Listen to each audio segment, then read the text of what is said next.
Dear children, this video is for class 10 science chapter number 6 life processes and this is lecture number 5. So children, in previous lecture we have started doing the life process that is called transportation. And we have done the transportation in humans. We have understood that how the blood circulates in our body.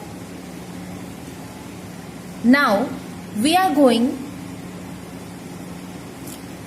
for the transportation of plants.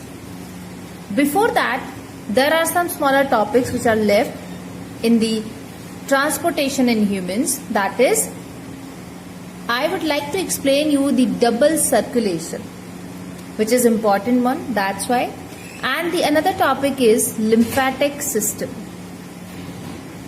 Then the main topic of today's lecture would be transportation in plants, that how the transportation of various materials happen inside the plants. So in our previous lecture we have discussed that when the blood is making a circuit inside our body and it is flowing throughout the body, in the heart as well, then it crosses the heart or it enters into the heart 2 times. That is why the circulation in human systems, blood circulation in human systems is called as double circulation. Now, this double circulation can be divided into 2 parts. 1, systematic circulation. 2, pulmonary circulation.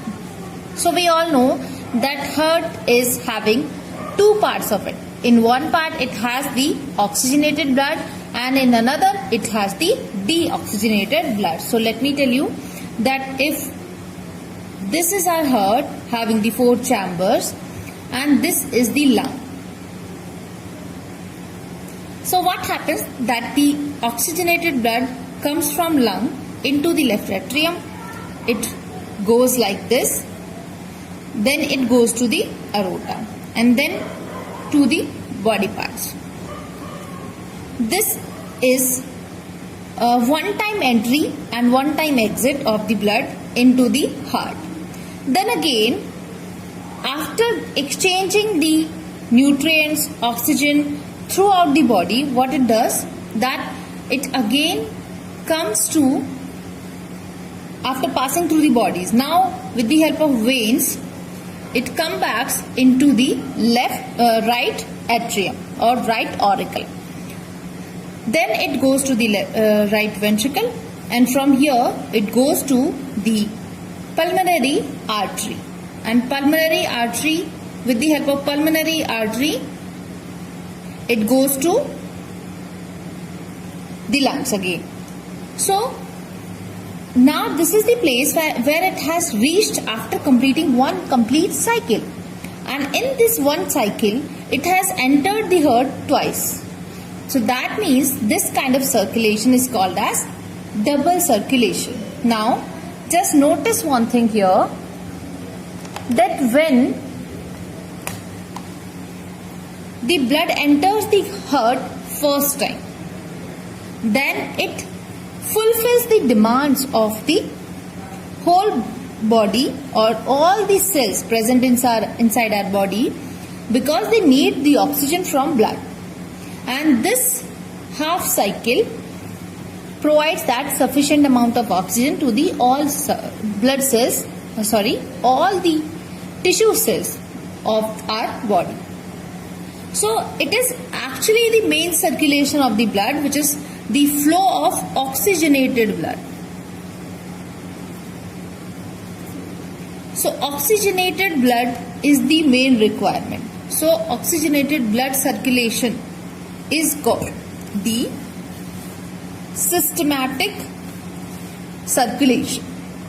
Then the other part is that the blood is coming from the vena cavas, or you can say that first the venules, which are the capillaries where the gas exchange takes place inside the cells, around the cells, and then the blood, deoxygenated blood, comes to the heart, right part, and then it goes to the lungs.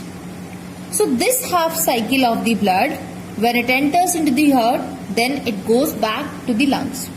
This is called as pulmonary circulation. So that's why these are called as, this kind of circulation is called as double circulation. You can simply write that when during one complete cycle of blood circulation, the blood enters the heart twice, and that's why it is called as double circulation. Then with the help of diagram also you can tell this. In your NCERT, one diagram has been given. Let me show this diagram to you. So this is that diagram, figure number 6.11. It shows the double circulation. When we divide the heart in two parts, so here we have our lungs, here we have the arteries and veins, here we have the capillaries, where the exchange of gases are taking place. So this half circulation from lungs to the left atrium, then left ventricle, then aorta, and then arteries. Till here the blood circulation is called that systematic circulation. Then from here the veins, then vena cavas and right atrium, then right ventricle, and then to the pulmonary artery, and then finally reaches to the lungs. This half cycle is called as pulmonary circulation. But unlike human beings, many of the organisms which are animal category only, they have the single circulation also. For example, fish. Fish is having two chambers in its heart. It's not having the four chambers. And that's why what happens, that only the deoxygenated blood is passing through these two chambers. Then it goes to the gills.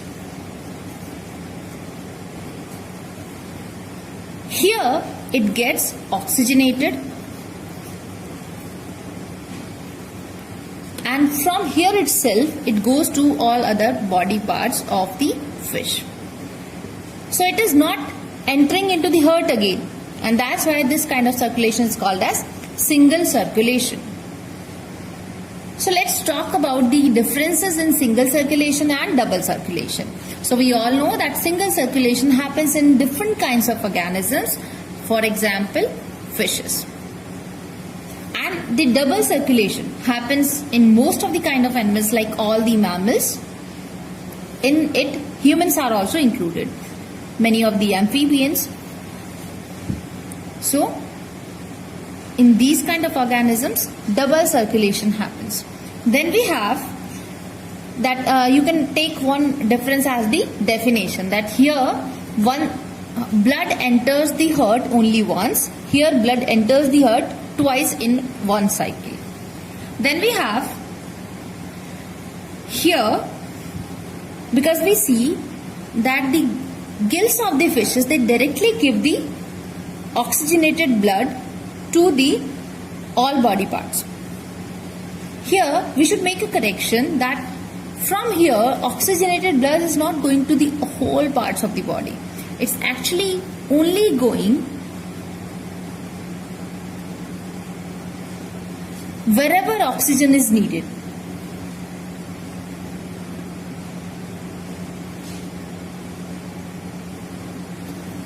So the gills give the oxygenated blood wherever it is needed and not to the whole parts of the body. One more difference can be that here inside the heart only deoxygenated blood flows, whereas in case of double circulation both kind of bloods are flowing, oxygenated as well as deoxygenated blood. And if we write about this, then in case of double circulation, the oxygenated blood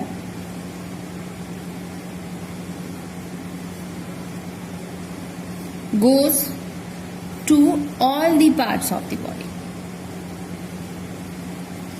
So these can be some differences. Now we know that in the fishes we have just two chambers. So the pumping action is not performed by the gills, by the heart. It is actually done by the gills. So here the blood pressure is low. Here we have a high pressure. Then one more thing, that as we know that fish is an aquatic animal and it takes the dissolved oxygen present in the water. And these kind of animals, organisms, they take the atmospheric oxygen, which is higher in percentage or amount. So they have to work more. And these, as these are more complex, so they need more oxygen. So here, the metabolic rate, as these organisms are very simple, so metabolic rate here is low and here the metabolic rate is high. So these can be the differences between the single circulation and the double circulation. Now the next topic is lymphatic system. So children, just like the circulatory system, which is the flow of blood inside the body, lymphatic circulation or lymphatic system is also one circulatory system. And what is the difference between the blood circulation and what are lymphs actually? So lymph is also another type of fluid, just like the blood, and this also helps in transportation of various materials. Now let us see that what is the difference between the blood and the lymph first. As we know that blood is having the plasma. The same way, lymph is a yellowish liquid, yellowish or whitish liquid,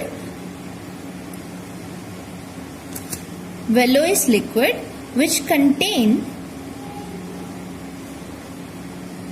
what it contains? Plasma and WBCs.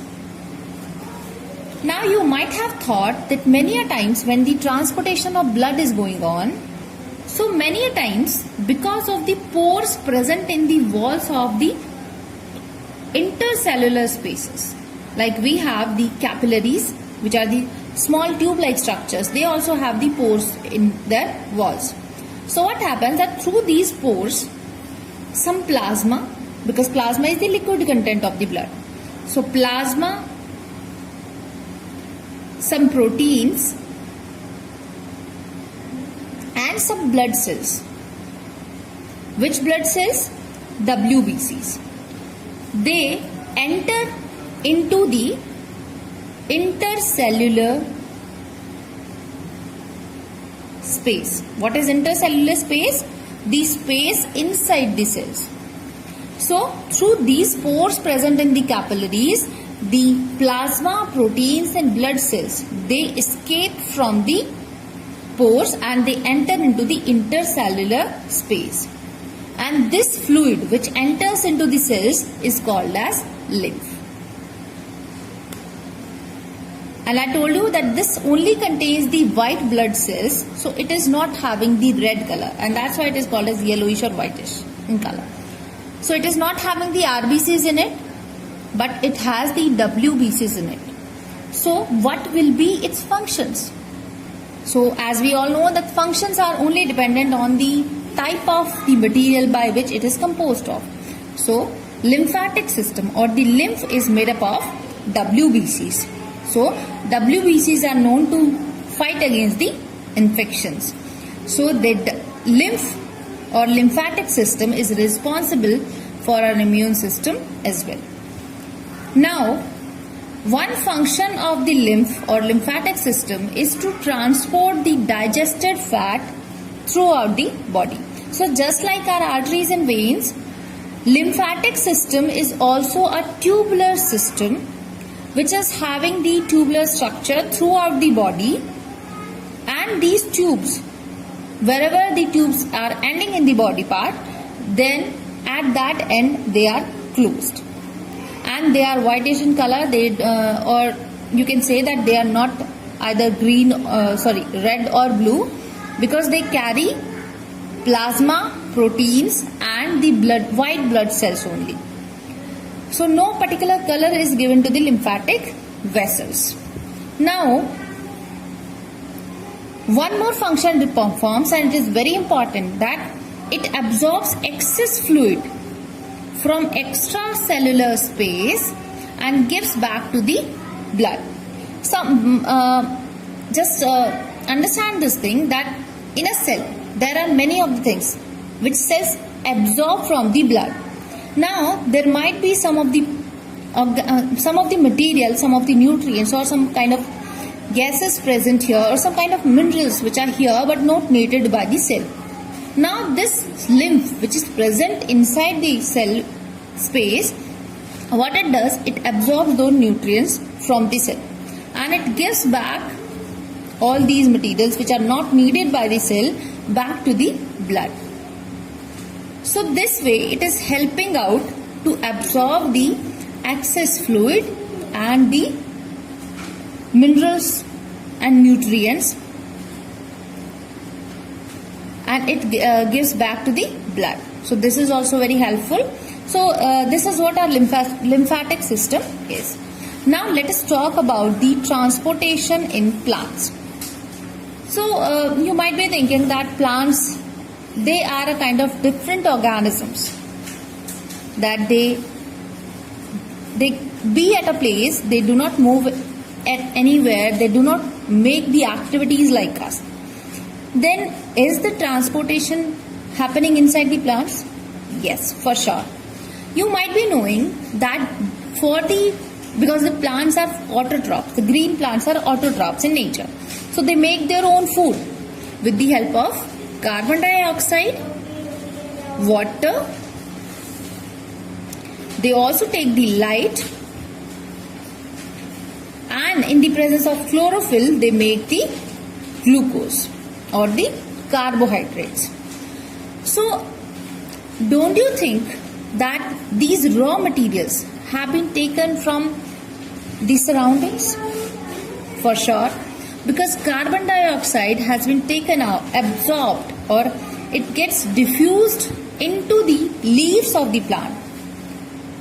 Now what do you mean by diffusion? So children, diffusion is the process of movement of molecules of solid, liquid or gases from the region of high concentration to low concentration. High concentration to low concentration. So when the molecules of any kind of solid, liquid or gas material, they move from high concentration towards the lower concentration, then this process of movement of the materials is called as diffusion. So CO2 is absorbed or gets diffused into the leaves of the plant, because from where the plants, they take the CO2 from the atmosphere with the help of stomata present in the leaves.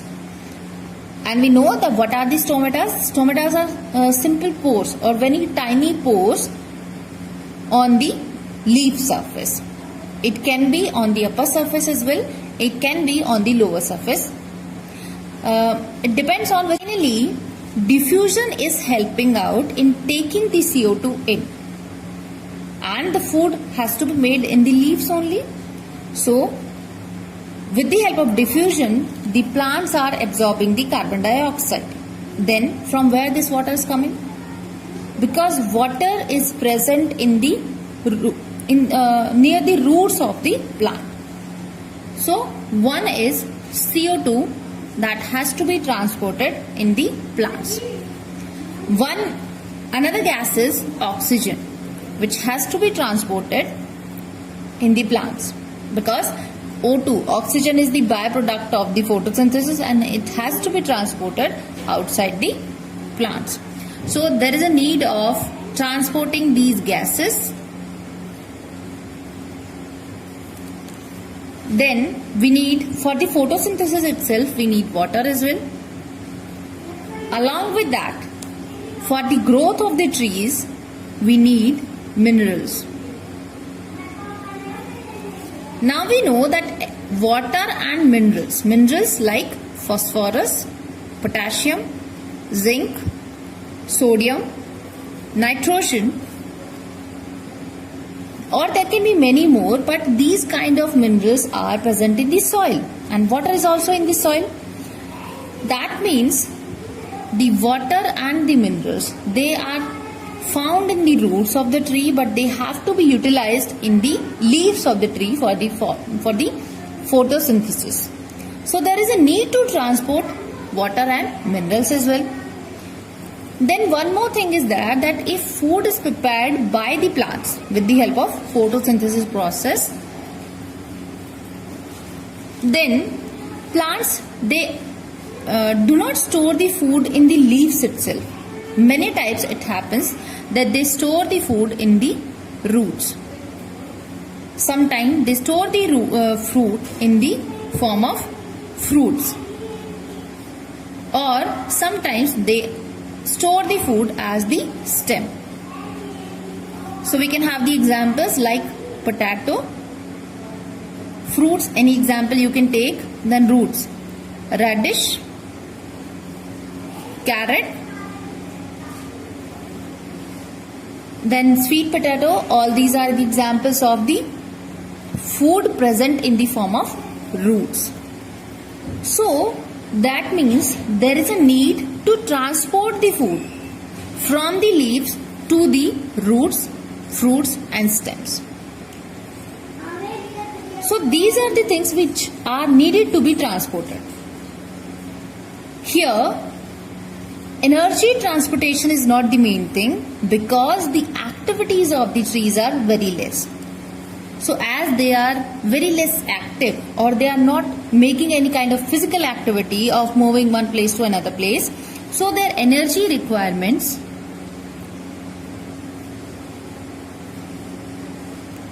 are very less. Not like us. They need a very small amount of energy, and all these things are to be transported inside the plants. Now let us understand that how all these things are getting transported inside a plant. So the first transport is transport of gases like carbon dioxide and oxygen. These two are transported with the help of a process called diffusion. And just now I told you that what is the diffusion? Process of movement of any solid, liquid or gas from the higher concentration towards the lower concentration. So this is called diffusion. Now, why the CO2? Because CO2 is required inside the leaves, and it is present inside the in the atmosphere as we exhale out the carbon dioxide. So it's present in excess amount in the atmosphere, but in trees it is insufficient. So CO2 moves towards the tiny pores present in the stomata, or it moves toward the stomata when they are open, and it moves till the time the concentration of CO2 is enough inside the leaf so that it can perform the photosynthesis function. Now, as a result, because it is used as a raw material in the photosynthesis, along with it water is also needed, but we'll understand that how water is getting transported. But CO2 and water, they both make the carbohydrates, or you can say glucose, in the presence of sunlight and with the help of chlorophyll that traps the sunlight. So here the light energy is being converted into the chemical energy. So glucose is made, water vapors are made, along with that O2 is released. So O2 is also a gas which has to be released, because in the atmosphere the oxygen concentration is less, and inside the leaf, as this is the byproduct which is not required inside the plant leaves, so it has to be excreted out, and this also gets transported by the help of process called as diffusion. So now you might have understood that CO2 and O2, they both are transported with the help of process diffusion in the plants. So the second transport is of water and minerals. So here we have a very beautiful tree. I have tried to make it beautiful. So here we have a tree, and we know that we require H2O for photosynthesis and minerals. And they both are found in the root area or near the root area because they both are present in the soil. So it's basically the roots which absorb the H2O, that means water and minerals, from the roots or from the soil. With the help of roots, the H2O and the minerals, they both enter inside the roots and then further they move into the stem of the tree or the plant. Now, if a plant is very small, then the water or the minerals can be absorbed with the help of the process called diffusion, because the water and mineral both are in lack, or the concentration of water and mineral both is less here in the tree as compared to the soil. So they will move inside the roots as a process, as a result of diffusion. But what if the trees are very large or they are very tall? Then diffusion process will not be enough to take the water up to the highest point in the trees, because they also need the water for the performance of photosynthesis.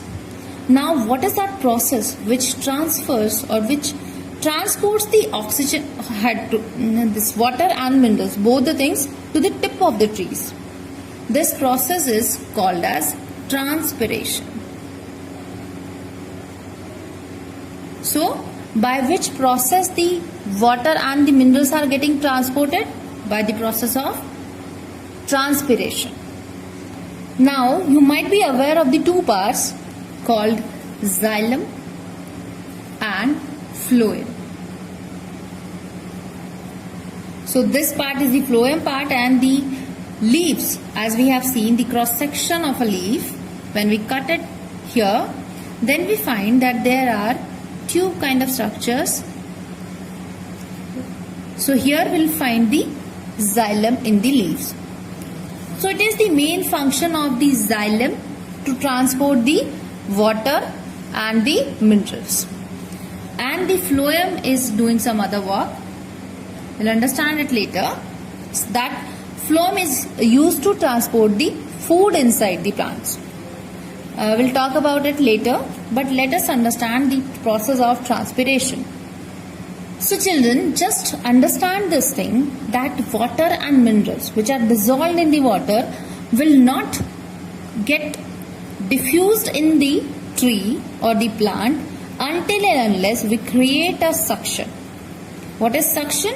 That we have the decreased pressure here so that the minerals which are in the form of liquids, they can move towards the lower concentration or lower pressure gradient. So there is a need to create the suction over the parts of the plants. So here what happens, that transpiration is a process in which the leaves of the water, they lose the water vapors, actually not water vapors, with the help of their stomatas. Because with the help of stomatas we can absorb the carbon dioxide, but we can lose the water also. And this process of loosening the water vapors through their leaves is called as transpiration.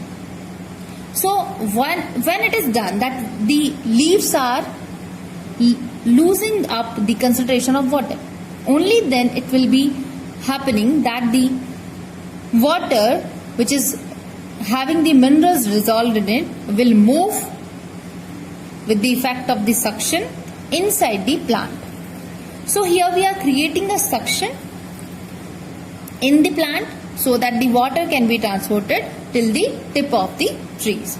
It only happens because the trees are losing up the water in the form of water vapors. So they will be having the lack, or the amount of the water will be decreased in the trees. So suction creates, and that's how the water minerals gets transported inside the trees. So that means we can define transpiration as the process of loss of water from the surface of plants. And what is the surface of plants? It's leaf actually, in the form of water vapors. So this process is called as transpiration. With the help of this process, the water and the minerals both are transported inside the plants. So here only some physical kind of forces are acting to move the water inside the plants, and no chemical activity is taking place here. Now the third point is transportation of food. We all know that the food is prepared in the leaves of the plants with the help of process photosynthesis. But all the other body parts, they also need the energy. So, and from where the energy will come? From the oxidation of food. That means there is a need to transport the food from one part to another part.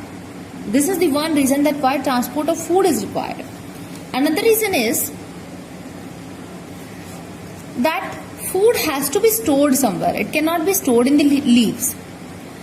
So, there can be various possibilities that food is stored in the roots, in the stem, or in the fruits. That means there is a need to transport the food from the leaves, because food is made in the leaves, but it has to be transported to the roots, stems or fruit for the storage purpose also. So there is a need to transport the food also in plants. But just unlike the transportation of minerals and water, which was only in one direction, because it was going upward direction only. So for example, here we have the leaf. Let me make it a little darker so that you can see it very clearly. So here we have the leaves. Many times, because the food is prepared here. Now, if the plant is growing, then many times the food is required in the buds of the plants or the upper areas which are growing nowadays. So they also require the food. Many times it also happens that food is stored in the roots or it can be stored in the form of in the stems. It can be stored in the roots. For example, carrot, the potato, the radish and all the vegetables like this, and in the form of stem like sugarcane. So we have the examples where the food movements are taking place up and down in both the directions. It's not only in one direction. So there is a need to have the process which can move the food into both these directions. This process of transporting food in both the directions is called as translocation. Now, in the transportation of water and mineral, no chemical activity was happening. But as we have to transport the food in both the directions, so there is a need of energy. From the side of cell, that it has to translocate or to send the food somewhere else in the plant. So there is a need to spend energy for doing this work. Which part of the tree is which part of the plant is performing that function? I told you it's phloem. These are the fiber-like networks or inside the plants which carries out or which translocate the food from one part of the plant to another part. Now children, just have a look at this diagram. Here, these cells which you see are the phloem, and these one are the xylem. So xylem performs the function of transport of water and minerals, but the phloem, they perform the function of food transportation. So in the leaves, when the food is prepared, so food in the form of a dilute liquid, it enters into the phloem from the leaves. And how it enters, that you might be remembering that we have the mesophils kind of cells present in the upper surface, just below the upper epidermis we have the mesophils. So from these kind of cells, from there the food. The food enters into the phloem and then it moves upward and downward in both the directions. So these are our mesophils, and from here the food is going towards the roots of the plant. So here we have the soil particles and these are the root hairs. So food reaches up to this part. And this, what is this process called as? This is called as translocation. So if for the translocation of food or for the transportation of food from one part of the plant to another part, energy is required, then from where this energy comes? We have understood that what is an ATP? ATP is adenosine triphosphate, or energy currency of a cell. So it's also present inside the plant cells, and this energy is spent in doing translocation or moving the food from one part to another part.